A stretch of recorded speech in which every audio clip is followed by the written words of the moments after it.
Salut à tous, dans cette vidéo, on parle du langage CSS. C'est parti.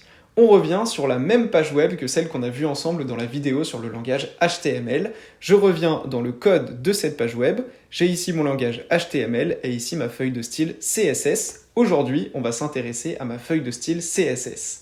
Alors tout d'abord, comme on l'a déjà vu dans la vidéo sur le HTML, on fait un lien entre le langage HTML et la feuille de style CSS grâce à une balise link dans mon document HTML.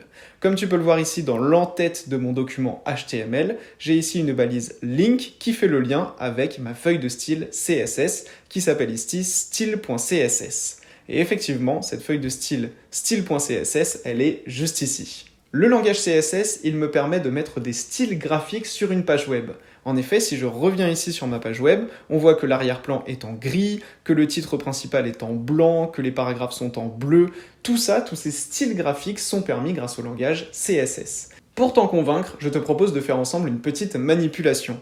Je vais revenir sur mon code, je vais revenir dans mon langage HTML et je vais supprimer la ligne qui fait le lien avec la feuille de style CSS. Je supprime cette ligne et je sauvegarde.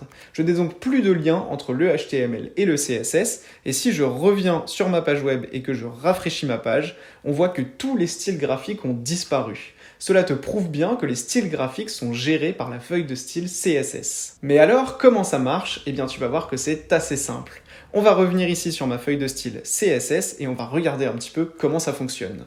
Comme tu peux le voir, ce qu'on va faire, c'est qu'on va cibler des éléments HTML. Par exemple ici, pour mon body, le body c'est l'intégralité des éléments qui vont s'afficher sur ma page web, comme on l'avait vu dans la vidéo sur le langage HTML. Et bien pour ce body, je dis que je veux que l'arrière-plan, la couleur d'arrière-plan soit en gris. Et effectivement, si je retourne sur ma page web, on voit que l'intégralité de l'arrière-plan de ma page web est en gris. Et ça va fonctionner de la même manière à chaque fois. Si je retourne ici dans ma feuille de style CSS, on voit que pour les titres H1, je veux que la taille de la police soit en 50 pixels, c'est-à-dire en grande taille, et je veux que la couleur soit en blanc. Et bien si je retourne sur ma page web, effectivement le titre principal est écrit en très gros et la couleur est effectivement en blanc. C'est pareil pour les paragraphes.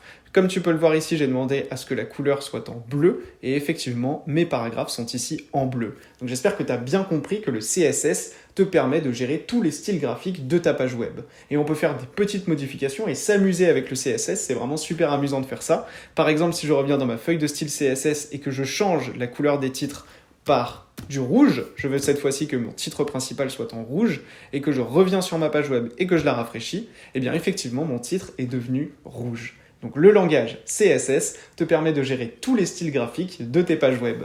J'espère que cette vidéo était claire pour toi et je t'attends sur mon site novelleclasse.com pour des vidéos d'exercices corrigés sur ces notions.